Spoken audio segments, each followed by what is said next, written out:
On Wednesday, I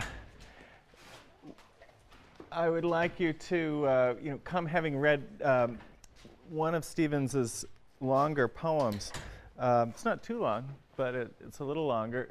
The Auroras of Autumn, which is a wonderful poem. It's not exactly timely at this moment, but please come having thought about it. As you read it, think about images that you find in the poem of stars, of the theater, of images of mother and father. The poem is full of both. A friend asked me the other day, are there any happy poets? Well, and of course, no, there really aren't, or at least not any that are any good, right? No, that's not true. In fact, as I think about the syllabus, Williams is a happy poet. You know, he calls himself the happy genius of his household in that little poem, Dance Roos, where he's talking about running around the house naked.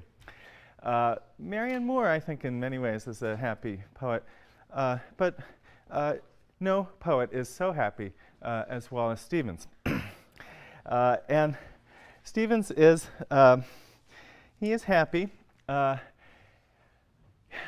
in the sense that he is a comic poet. And that doesn't mean that you're going to laugh a lot while you read Wallace Stevens, though you might sometimes. And he can be silly, though that's perhaps not his strongest vein.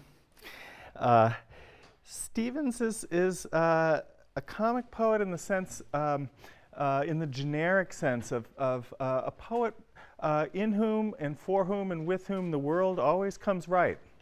The world is right and good.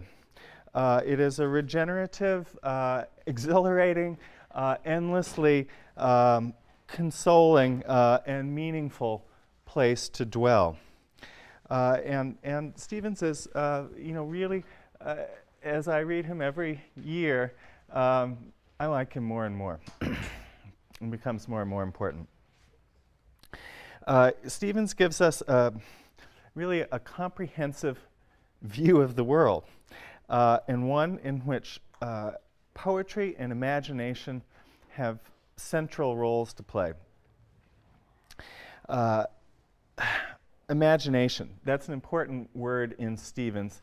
It's a word he takes right out of British Romanticism and the long tradition of Romantic poetry. And Stevens is, though in complex ways, like Hart Crane, and a defiantly romantic modern poet.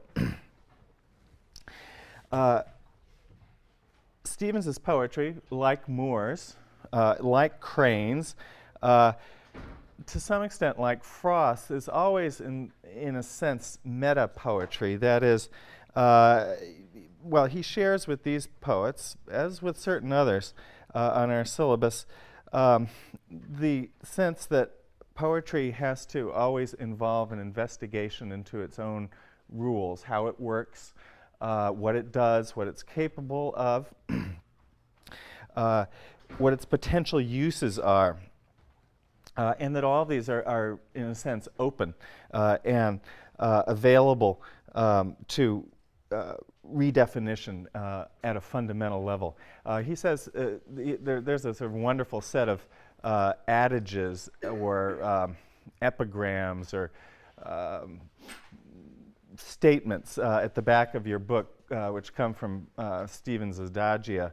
One of those statements is all poetry is experimental poetry. And there's a sense in any Stevens poem that Stevens is going to, is experimenting and is going in some new direction, not just at the beginning of the poem, but throughout the poem. That's how it proceeds. You could compare this idea to Williams's interest in newness and a sense of life as always subversive of life preceding. It's a related idea for Stevens. In his poetry, in his poem Of Modern Poetry, which is a little essay on the subject of what is modern poetry, Stevens says it has to construct a new stage. And it not only has to construct that new stage, it has to be on it too. And there's a way in which Stevens's poems are both creating a new space in which to speak, and they're speaking from there. These two things are going on at once. Stevens also says in that set of adagia, and they're wonderful, provocative ones throughout, a poem is a pheasant, for one. He also says, poetry is a means of redemption. That's on page 972. Poetry is a means of redemption. He meant it. He meant it. For Stevens, poetry stands in the place that religion once did. Other poets that we've read this semester look to poetry to serve different functions of religion, I think. For Eliot,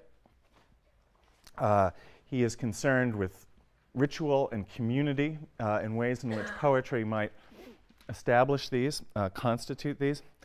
Moore is the most, with Eliot, the most serious Christian, is concerned with poetry as a model for ethical action, as a kind of guide for conduct in the world.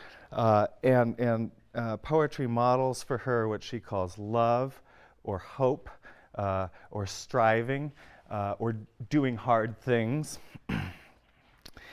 For Stevens, poetry takes over another dimension of religious experience. Poetry takes over Christianity's traditional concern with redemption.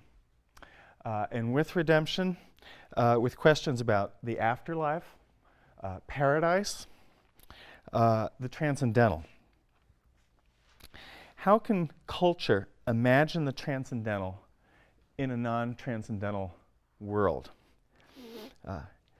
How can it imagine the metaphysical in a non-metaphysical world? How can we have heaven if we don't have God? These are all questions in Stevens's poetry. He answers them in ways that put him on Hart Crane's side of the debate with Eliot. In The Wasteland, the decay of sacred authority, this is a crisis of community, of meaning. Language has sort of lost its meaning. For Crane, this condition, rather than a crisis, is an opportunity. An opportunity for poetry to lend a myth to God. Eliot is disturbed to see God as something constructed, something linguistic, something we might lend a myth to. Only lend it, in the sense that we're going to have to bring it back. For Crane, for Stevens, God always was a myth, a metaphor. And metaphors can and need to be exchanged and renewed all the time. In this, Crane and Stevens are very close together. Let's look at an early poem of Wallace Stevens, an early grand poem called Sunday Morning. The first one in your Stevens selection, it's on page 237.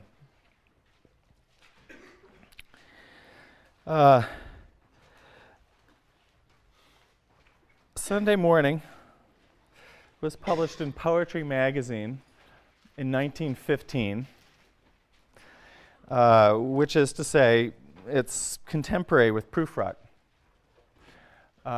roughly contemporary with Marianne Moore's A Grave, both poems that appeared in poetry too. Let's read this first stanza.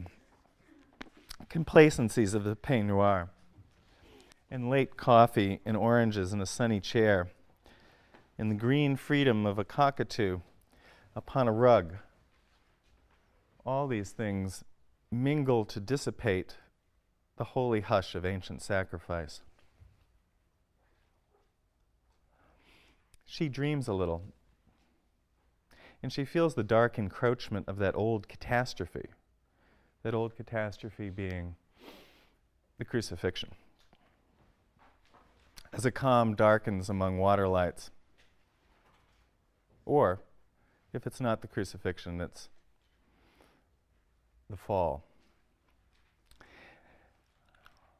The pungent oranges and bright green wings seem things in some procession of the dead, winding across wide water without sound. The day is like wide water without sound, stilled for the passing of her dreaming feet over the seas to silent Palestine, dominion of the blood and sepulchre. This is a poem about not going to church, about doing something else with Sunday morning. It announces, or it takes for granted, really, a great change in culture, a change in the cultural order, where Sunday morning is no longer spent, or need not necessarily always be spent, at church. Stevens is writing about, in some ways, the end of the Christian era. Of course, it's gone on, but in a different form from what it had been known as. You could think about how unlike this poem is, how little this poem is like a poem on a similar theme in Yeats, such as The Second Coming, where the end of Christianity is an apocalyptic event and there's some rough beast slouching towards Bethlehem. Instead, in Stevens, the power of the past, the Christian era, simply dissipates, poof, dissolves in the circumstances that he's describing. What is a peignoir? I think Stevens likes the French word. This is a dressing gown. We have a female figure here presented to us in a space of domestic bourgeois luxury, comfort, complacency, even, with coffee and oranges and a cockatoo. Whether that cockatoo is actually a bird or a design in the rug, critics have disagreed. You can make that bird what you like. This female presence that we're introduced to is a figure for the poet, an unnamed she that the poem will be about. She, embodying poetic sensibility, poetic thinking, and poetic impulses, seems to place poetry in this space of domestic comfort, seems to identify poetry with the feminine, with a female perspective, and with consumption, with fine imported goods, as you will find elsewhere in Stevens. Identifies a life of ease with the imagination. Stevens's poetry, like Yeats's in certain ways, though on very different terms, or even like Eliot's, presents us with a number of very powerful female figures with whom the poet identifies his own creativity. This is an important one. And there's an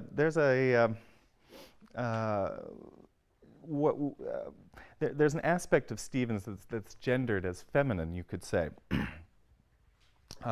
It's that aspect of Stevens that identifies with poetry as a space apart from the masculine world of work. Contrast this with Frost, who Stevens identifies poetry with subjective freedom, a space apart from objective necessity, what Frost is always responding to. Stevens maintains a complex attitude, however, towards this identification of poetry with aspects of culture that are gendered as female. There's a macho strain in Stevens, too, often a hyperbolic and somewhat comic one in which Stevens is identifying with giants, big men. And I'll talk more about that 2 lectures from now. In this poem, I think, well, possibly warding off the anxiety of identifying poetry so clearly and strongly with the female, Stevens includes in stanza 7 on 239, 240, a kind of parodic celebration of masculinity. Supple and turbulent, a ring of men shall chant an orgy on a summer morn, in their boisterous devotion to the sun, not as a god, but as a god might be, naked among them like a savage source, and so on. This is another vein of Stevens's imagination, and it's here in this poem in, again, almost hyperbolic comic form. If Stevens is anxious about identifying poetry with the feminine, I think that's because, in a sense, as Stevens sets things up here at this early point in his career, all poets are women poets on Sunday morning. Poetry can only be written on Sunday morning or on the weekend or after hours at the end of the workday. These are the spaces in which, in his life, poetry exists, but more generally, these are the sort of cultural spaces that the times that Stevens identifies poetry with. Here in this poem, Stevens is in a sense brooding on the bourgeois image of the earthly paradise. That is, what it's like to have a nice home and some free time in it. It's a poem that Stevens wrote in his 20s, in the earliest phase of his career. Like Eliot, like Frost, Stevens went to Harvard. All these modern poets went to Harvard. He was, from early on, divided in his ambitions between poetry and the law, a securely masculine pursuit. Stevens tried journalism briefly in New York and legal practice before eventually he entered the Hartford Accident and Indemnity Company in our state, where he remained for the rest of his life, becoming a national authority on surety bonds and leading an extraordinary divided life, a life in which poetry was identified with leisure and repose. There's a kind of sybaritic quality to Stevens's imagination. He luxuriates. In another one of those adagia, he says, a poem is a cafe. And so it is in Stevens's case. Poetry represents a kind of release from objective disciplines, including the 19th century Protestant injunctions to refuse private pleasures, to save for a future life, perhaps a life beyond life, an afterlife. This is the, quote, Puritanism that Crane objects to early in his career and fights against. And Stevens, too, is here in a more cautious way struggling against it. On 238, in the second stanza of this poem, he says, "Why should she give her bounty to the dead? Why should she give her spirit, her imaginative investments, her hopes to the dead?" Here, suggesting both the dead Jesus and also a future life beyond life that Christianity would look towards. Stevens is imagining Earth itself as where bounty is given and where it should be bestowed. It's where we are. And he'll go on and describe it in this stanza. What is divinity if it can come only in silent shadows and in dreams? Shall she not find in comforts of the sun, in pungent fruit and bright green wings, or else in any balm or beauty of the earth, things to be cherished like the thought of heaven? No, divinity can't be off somewhere else. It can't be beyond life. Divinity must live within herself. And what form does it take there? Passions of rain or moods in falling snow, grievings in loneliness or unsubdued elations when the forest blooms, gusty emotions on wet roads on autumn nights, all pleasures and all pains, remembering the bough of summer and the winter branch. These are the measures destined for her soul. Here, divinity must live within the person, in her subjectivity, a subjectivity that's modeled on and represented as a version of the sensual encounter with the seasons, which are themselves revolving and balanced and cyclical, the bough of summer and the winter branch. To say that paradise must be here on earth is also to say that it must include death and dying, a world of change, a world that's always, in a sense, passing out of existence. And Stevens says in stanza 6, stanza 5, but in contentment, he says with her, I still feel the need of some imperishable bliss. Death is the mother of beauty.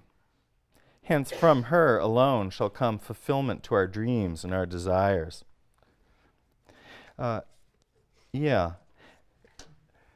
Paradise, if it is to exist on earth, must include death in it. And as the poem moves towards its close, that's what Stevens imagines for us. It's also, it's a scene that he leaves us with in the eighth stanza, eighth stanza. It's a scene of a world of plenty, a beautiful world, but also a world which for these reasons, includes death in it. Let's look at that. It returns to the opening lines of the poem, and then the camera pans out to give a view of the landscape and the world around us. She hears, upon that water without sound, a voice that cries, "The tomb in Palestine is not the porch of spirits lingering. It is the grave of Jesus, where he lay." The tomb is empty. Jesus is not a presence for us. And now Stevens moves for the first time in the poem out of that third person, she, to speak in the first person, plural. We live in an old chaos of the sun, or old dependency of day and night, or island solitude, unsponsored, free, of that wide water, inescapable. We live in an old chaos of the sun. We live in a world that is material. It exists as a set of rocks blasted across the universe that the sun structures and radiates. Even as Stevens makes this declaration, characteristic of him is the resistance to residing in any one formulation. So he'll say one thing and then he'll say another. Or, and notice this pattern here where he in fact gives us two ors. Old dependency of day and night. That's another way of imaging our world, where day and night, these essential contraries, these essential natural forms, are dependent on each other, are constituting each other continuously. We are dependent on them, they are dependent on each other. We exist, or perhaps in island solitude. Here, the world, the globe, this natural space, this earthly paradise, is an island, and a solitary one, one without God out there, in what condition Stevens will call unsponsored, and therefore free. Of that wide water, inescapable, where that wide water that was first introduced to us in the first stanza of the poem becomes a kind of image for a silence in the world, which is the silence of a lack of, I think, divine language. From these generalizations, Stevens then moves to these particulars. Deer walk upon our mountains, and the quail whistle about us their spontaneous cries. Sweet berries ripen in the wilderness, and in the isolation of the sky. At evening, casual flocks of pigeons make ambiguous undulations as they sink downward to darkness on extended wings. Stevens's approach, finally, is not to generalize about the world, but to describe it, to not tell us how things should be, or might be, or were, but rather how they are now and at this moment. Stevens evokes the world in a state of fullness, of ripeness. Those berries are ripening. There's deer walking on the mountains. That present tense that he's using evokes action that is ongoing, is present. And yet, all these sensual satisfactions that he evokes are colored by evening.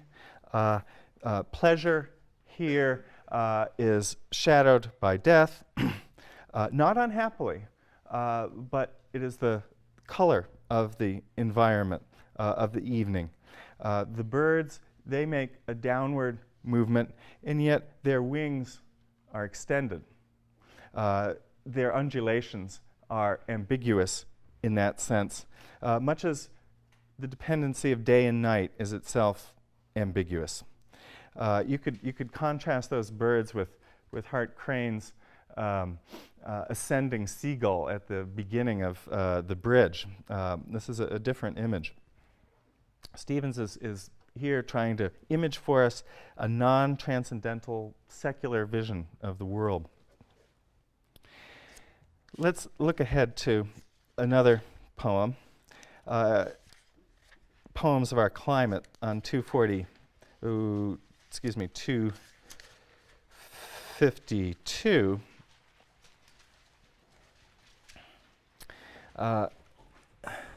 Another poem exploring the idea of paradise.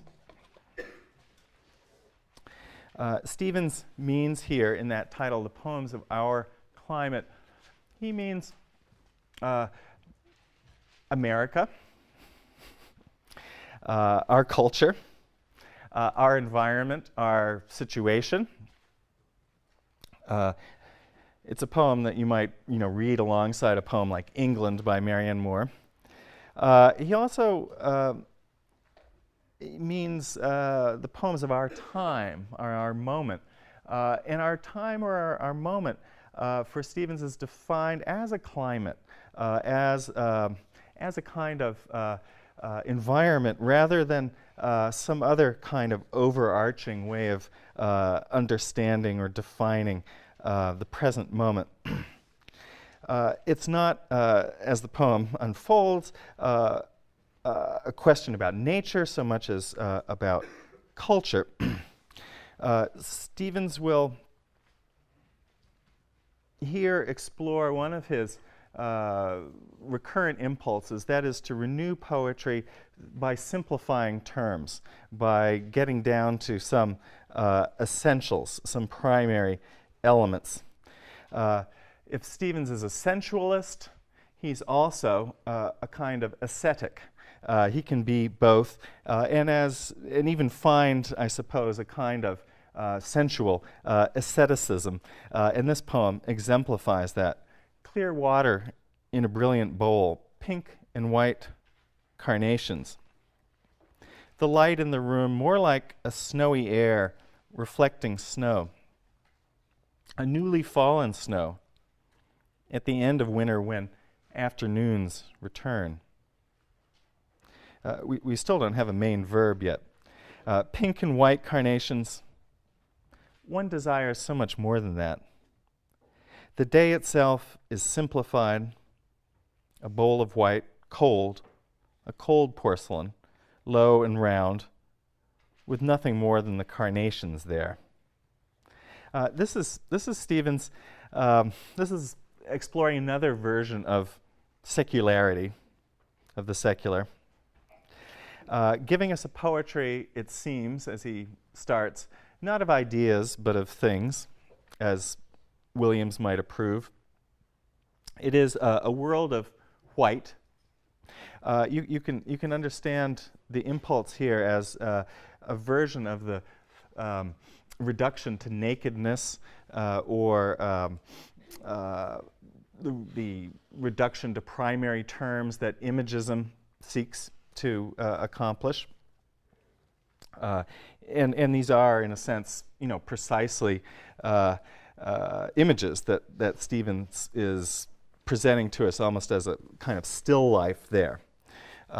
That clear water in a brilliant bowl and the pink and white carnations, where that word carnation from the Latin meaning flesh evokes the colors of the body and of blood and of flesh, and yet those qualities are here held in a kind of suspension that is contains them and treats them coolly and arranges them. And it's unsatisfying to Stevens. The moment he has created this still life, he starts to want to get rid of it. He says, say even that this complete simplicity, that I've just produced here. Stripped one, in fact, of the heat of the flesh, stripped one of all one's torments, concealed the evilly compounded vital eye, and made it fresh in a world of white, a world of clear water, brilliant edged. Still, one would want more. One would need more than a world of white and snowy sense. And again, this is characteristic of Stevens' imagination. If he said one thing, he will now try something else. He will now turn his strategy in another direction. He continues here, affirming powers of mind. There would still remain the never-resting mind, so that one would want to escape, come back to what had been so long composed. The imperfect is our paradise. Note that in this bitterness, delight, since the imperfect is so hot in us, lies in flawed words and stubborn sounds. The never-resting mind always wants more. Even as it wants to get down to primary terms, it then wants more again. Paradise is the imperfect. The imperfect meaning, again, Stevens is always playing on Latin, I think. The imperfect is the incompleted, the not finished, the ongoing. And too, there's tinges in that word imperfect of corruption, of fallenness, of, well, flaws, as Stevens will go on to say. The imperfect is something that's not cold, but it's hot, as people are hot. It's hot with desire. It's the heat, a heat of desire that shows itself, as Stevens says, in flawed words and stubborn sounds. Stevens affirms the never-resting mind, but above all, he affirms a kind of continuing impulse and demand to speak, to find flawed words and stubborn sounds. Over the course of the poem, Stevens moves from a still world to a world in action, and he moves from a world that's visual to a world that is verbal, that's linguistic. Here and elsewhere in Stevens, language is the privileged medium of human desire and aspiration. It's what gives us delight, his word here. It gives us pleasure. And in this sense, it remains, language does, on the side of leisure and of play rather than of discipline and work. And yet, also note the implications of those adjectives. Flawed. Flawed implies craft, some kind of making, I think. And stubborn. Stubborn suggests perseverance, discipline, perhaps surprisingly, a kind of continuing will to, well, not to rest and to go on speaking. These values that emerge in this poem are, well, they're recurrent in Stevens. You'll find him exploring them, celebrating them elsewhere. Let's go forward to the poem called The Man on the Dump on 254 for another poem. Again, exploring and affirming certain capacities of language. This is Stevens at play in the landscape of the wasteland, if you like. Stevens, in a letter, explains that on his way to work, he walked to work from West Hartford to downtown, and he would observe during the Depression a man on the dump and compose this poem prompted by him. Day creeps down. The moon is creeping up. The sun is a corbeille of flowers. The moon Blanche. Of course she's Blanche. It's the white moon. Places there a bouquet. Ho ho. The dump is full of images, just like the wasteland. Days pass like papers from a press. The bouquets come here in the papers. So the sun and so the moon both come, and the janitor's poems of every day, the wrapper on the can of pears, the cat in the paper bag, the corset, the box from Estonia, the tiger chest for tea. If Stevens celebrates desire, celebrates consumption and sensual pleasure, as he does, well, that makes a certain amount of garbage. That makes a certain amount of waste.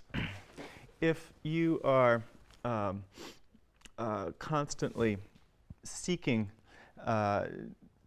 new ways of phrasing and understanding the world, you're going to have to be getting rid of the ones you just had, right? The ones that you were just using.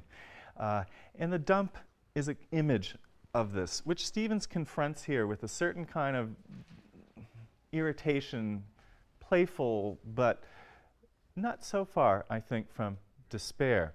The dump is a place of old poetry. And of course, Stevens' own poetry doesn't want to end up there. Or maybe it does, since Stevens is able to find in the dump a certain kind of regenerative power. The freshness of night, any poet knows, has been fresh a long time. The freshness of morning, the blowing of day. One says that it puffs, as Cornelius Nepomuk reads. It puffs more than, less than, or it puffs like this or that. Maybe it's just all air, these poems. Stevens is talking about the problem of cliché. He's talking about, well, the way in which any formulation dies, becomes frozen, becomes a bouquet you must throw out. This is a condition in the wasteland that Eliot profoundly mistrusts. Stevens, on the other hand, sees in it a potential for a vision of the self that is consoling and is powerful. Stevens generates, as the poem goes on, an image of the poet as a man on the dump, one who beats an old tin can and makes stubborn sounds, which are if you like, sounds of his own stubbornness. Stevens is willing, as Eliot is not, to make belief be a personal thing, to be something that each of us constructs out of our own will and our own powers of speech. As the poem develops, Stevens goes through a kind of a gesture of throwing things out, a kind of reduction to primary terms that is like the poems of our climate. As around line 21 or so, he says, now in the time of spring, azaleas, trilliums, myrtle, viburnums, daffodils, blue phlox, you know all the names.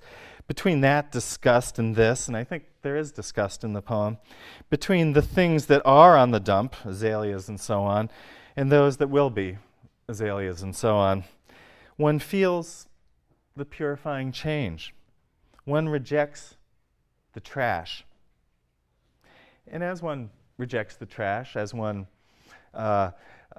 gets down to some kind of primary whiteness, some kind of fresh seeing of the world, we then start to see the moon in perhaps a different terms, not merely as Blanche, some old lady from poems from the past, but perhaps in some new terms. Stevens says, that's the moment when the moon creeps up to the bubbling of bassoons. That's the time one looks at the elephant colorings of tires. Even this ugliness is interesting. Everything is shed. The moon comes up then as the moon, because all its images are in the dump. You have to see it freshly. And you see, because you're seeing freshly now, as a man, not like an image of a man. You see the moon rise in the empty sky. One sits and beats an old tin can, lard pail. One beats and beats for that which one believes. That's what one wants to get near. Could it, after all, be merely oneself that you want to get near, that you need to get near? Stevens is willing to say yes, whereas Eliot is, as I say, frightened of this prospect. Merely oneself as superior as the ear to a crow's voice. Did the nightingale torture the ear, pack the heart, and scratch the mind? And does the ear solace itself in peevish birds? Is it peace? Is it a philosopher's honeymoon one finds on the dump? Is it to sit among the mattresses of the dead, bottles, pots, shoes, and grass, and murmur, aptest Eve? Is it to hear the bladder of grackles and say, invisible priest? Is it to eject, to pull the day to pieces and cry, stanza my stone? Where was it one first heard of the truth? The. It's a wonderful poem that's on the verge of nonsense, that's on the verge of a kind of personal language that, as I say, is an apocalyptic thing in the wasteland, but is here a source of energy and power and play for Stevens. Stevens is not afraid of nonsense. He's not afraid of idiosyncrasy of expression. He is willing to play with words. Linguistic play puts Stevens in touch with a kind of primal poetic resource. Stevens understands truth as something that is linguistic. It's something constructed in and through language. It is therefore perishable. It is also, for the same reason, renewable. Look at that last line. Where was it one first heard of the truth? The, if you prefer. That last sentence fragment, the. Is it, what is that? Is that an answer or a clarification to the question? Where was it one first heard of the truth? In other words, where did this idea of truth come from to begin with? Where did you get that idea? Why do you want it? You want it because it is something that you have heard about. It is something that has been spoken. It has come to us as language has framed it. The definite article. It's the definite article that makes the truth the truth. Otherwise, it would be merely only what? A truth. That is to indicate and declare truth in its singularity, to give it this status. That is a linguistic act. The truth is the function, as Stevens understands it, of a certain linguistic capacity. In this case, a verbal formula, which takes priority, ultimately, over any specific content or doctrine, any truth. In that sense, the truth lies in the. The is here representative of the human capacity for declaration, for statement, a specifically verbal and linguistic power. The truth that it represents is not in any sense a final term, a last word, a doctrine, a particular content of any kind. Instead, it points to a way of thinking, a medium of thought and desire, a process which is a process of naming, or, as Stevens would also call it in of modern poetry, an act of finding. This is what language does in Stevens. It creates the world, it finds the world, it constructs the world through such elementary terms as the definite article. Well, we'll hear more about the implications of this perspective on experience next time and following. Adages or epigrams or statements at the back of your book, which come from Stevens' Adagia. One of those statements is all poetry is experimental poetry. And there's a sense in any Stevens poem that Stevens is going to is experimenting and is going in some new direction, not just at the beginning of the poem, but throughout the poem. That's how it proceeds. You could compare this idea to Williams's interest in newness and a sense of life as always subversive of life preceding. It's a related idea for Stevens.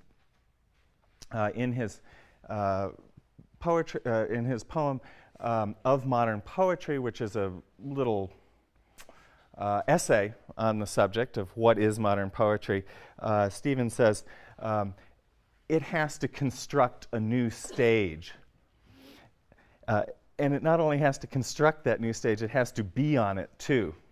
And there's a way in which Stevens' poems are both creating a new space in which to. He's talking about running around the house naked. Marianne Moore, I think, in many ways is a happy poet, but no poet is so happy as Wallace Stevens. And Stevens is he is happy in the sense that he is a comic poet. And that doesn't mean that you're going to laugh a lot while you read Wallace Stevens, though you might sometimes. And he can be silly, though that's perhaps not his strongest vein. Stevens is a comic poet in the sense, in the generic sense of a poet in whom and for whom and with whom the world always comes right. The world is right and good. It is a regenerative, exhilarating, endlessly consoling and meaningful place to dwell. And Stevens is, really, as I read him every year, I like him more and more. It becomes more and more important. Stevens gives us really a comprehensive view of the world, and one in which poetry and imagination have central roles to play. Imagination, that's an important word in Stevens. It's a word he takes right out of British Romanticism and the long tradition of Romantic poetry. And Stevens is, though in complex ways, like Hart Crane, and a defiantly romantic modern poet. Stevens's poetry, like Moore's, like Crane's, to some extent, like Frost's, is always, in a sense, meta poetry. That is, well, he shares with these poets, as with certain others on our syllabus, the sense that poetry has to always involve an investigation into its own rules, how it works, what it does, what it's capable of, what its potential uses are, and that all of these are in a sense, open and available to redefinition at a fundamental level. He says there's a sort of wonderful set of speak, and they're speaking from there. These two things are going on at once. Stevens also says in that set of adagia, and they're wonderful, provocative ones throughout. A poem is a pheasant, for one. He also says, poetry is a means of redemption. That's on page 972. Poetry is a means of redemption. He meant it. He meant it. For Stevens, poetry stands in the place that religion once did. Other poets that we've read this semester look to poetry to serve different functions of religion, I think. For Eliot, he is concerned with ritual and community in ways in which poetry might establish these, constitute these. Moore is the most, well, with Eliot, the most serious Christian, is concerned with poetry as a model for ethical action, as a kind of guide for conduct in the world. On Wednesday, I would like you to come having read one of Stevens's longer poems. It's not too long, but it's a little longer. The Auroras of Autumn, which is a wonderful poem. It's not exactly timely at this moment, but please come having thought about it. As you read it, think about images that you find in the poem of stars, of the theater, of images of mother and father. The poem is full of both. A friend asked me the other day, are there any happy poets? Well, and of course, no, there really aren't, or at least not any that are any good, right? No, that's not true. In fact, as I think about the syllabus, Williams is a happy poet. You know, he calls himself the happy genius of his household in that little poem, Dance Russe.